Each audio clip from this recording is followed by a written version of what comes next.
ମୁଁ ଆଷ୍ଟ୍ରୋଲୋଜର ସନ୍ଧ୍ୟା ରଥ। ରବି କୁ ଗ୍ରହ ଜଗତର ରାଜା କୁହାଯାଏ। ଆତ୍ମାର କାରକ ଗ୍ରହ ରବି, ବିଶେଷ କରି ପିତାର କାରକ ଓ ସରକାରକ କାରକ ଗ୍ରହ ମଧ୍ୟ ରବି। ରବିର ଦିଗ ପୂର୍ବ ଦିଗ।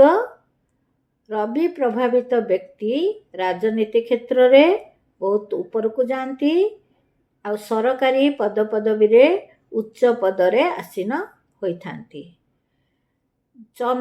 ଚନ୍ଦ୍ରକୁ ଗ୍ରହ ଜଗତର ରାଣୀ ଆଖ୍ୟା ଦିଆଯାଏ। ଚନ୍ଦ୍ର ମାତୃକାରକ ଗ୍ରହ।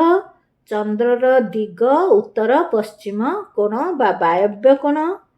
ମନର କାରକ ଗ୍ରହ ଚନ୍ଦ୍ର, ମାତାର ବି କାରକ ଗ୍ରହ ଚନ୍ଦ୍ର। ବିଶେଷ କରି ଚନ୍ଦ୍ର ପ୍ରଭାବିତ ବ୍ୟକ୍ତିମାନେ ବହୁତ ସମ୍ବେଦନଶୀଳ। ସେମାନେ ନର୍ସିଂ କ୍ଷେତ୍ରରେ, ହସ୍ପିଟାଲିଟି କ୍ଷେତ୍ରରେ, ଏଗ୍ରିକଲଚର ଫିଲ୍ଡରେ, ଏରୋସ୍ପେସ୍ ଇଞ୍ଜିନିୟରିଂରେ ଓ ଫୁଡ୍ ପ୍ରୋସେସିଂ ୟୁନିଟ୍ରେ କାମ କରନ୍ତି। ଏହା ଛଡ଼ା ଡାଇରୀ ଫାର୍ମ କିମ୍ବା ୱାଟର ରିସୋର୍ସ ଡିପାର୍ଟମେଣ୍ଟରେ ମଧ୍ୟ କାର୍ଯ୍ୟ କରନ୍ତି। ରବି ଚନ୍ଦ୍ର ରାଜାରାଣୀ ଭାବରେ ତାଙ୍କୁ ବର୍ଣ୍ଣନା କରାଗଲା ପରେ ମଙ୍ଗଳଙ୍କୁ ସେନାପତିର ଆଖ୍ୟା ଦିଆଯାଏ।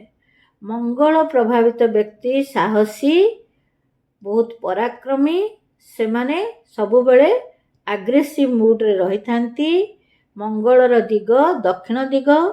ମଙ୍ଗଳ ଭାଇ, ଶକ୍ତି ଓ ବଳର କାରକ ଗ୍ରହ। ମଙ୍ଗଳ ପ୍ରଭାବିତ ବ୍ୟକ୍ତି ବିଶେଷ କରି ଡିଫେନ୍ସ ଲାଇନ୍ରେ, ମିଲିଟାରୀ ଫିଲ୍ଡରେ, ଏକ୍ସାଇଜ୍ ଡିପାର୍ଟମେଣ୍ଟରେ କାର୍ଯ୍ୟ କରିଥାନ୍ତି। ବୁଧକୁ ରାଜକୁମାର ଆଖ୍ୟା ଦିଆଯାଇଛି। ବୁଧ ପ୍ରଭାବିତ ବ୍ୟକ୍ତି ବିଶେଷ କରି ବୁଧ ହେଉଛି ସ୍କିନ୍ର କାରକ। ବୁଧ ହେଉଛି ଛୋଟ ଶିଶୁର ବି କାରକ ବୁଧ।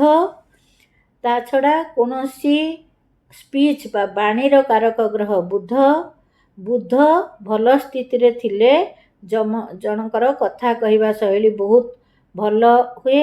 ସେମାନଙ୍କର କମ୍ୟୁନିକେସନ୍ ସ୍କିଲ୍ ବହୁତ ଭଲ ରହିଥାଏ। ବୁଧ ପ୍ରଭାବିତ ବ୍ୟକ୍ତି ବିଶେଷ କରି ପେଡ଼ିଆଟ୍ରିକ୍ ଡିପାର୍ଟମେଣ୍ଟରେ କାର୍ଯ୍ୟ କରିଥାନ୍ତି। ବୁଧ ମାମୁଁ, ଦାଦାର ଏବଂ ଭଉଣୀ ଆଉ ପିଉସୀ ଏସବୁର କାରକ ମଧ୍ୟ ବୁଧକୁ ଦିଆଯାଇଛି। ବୃହସ୍ପତିକୁ ଧନର କାରକ ଗ୍ରହ କୁହାଯାଏ। ଜ୍ଞାନ, ବିଦ୍ୟା, ବୁଦ୍ଧିର କାରକ ଗ୍ରହ ମଧ୍ୟ ବୃହସ୍ପତି। ବୃହସ୍ପତି ପ୍ରଭାବିତ ବ୍ୟକ୍ତି ଭଲ ଓକିଲ ହୁଅନ୍ତି, ଭଲ ଗୁରୁ ହୁଅନ୍ତି, ଭଲ ଧର୍ମଯାଜକ ହୁଅନ୍ତି, କୌଣସି ଭଲ ଜ୍ଞାନ ମାନେ କଥାବାଚକ ବି ହେଇପାରନ୍ତି। ବୃହସ୍ପତି ପ୍ରଭାବିତ ବ୍ୟକ୍ତି ଅର୍ଥ ବିଭାଗରେ ମଧ୍ୟ ଚାକିରି କରନ୍ତି। ବିଶେଷ କରି ସେମାନଙ୍କୁ ଅର୍ଥ ବିଭାଗରେ ଭଲ, ଆଇନ ବିଭାଗରେ ଭଲ ପଦପଦବୀରେ ଆସୀନ ହୋଇ ରହିପାରନ୍ତି।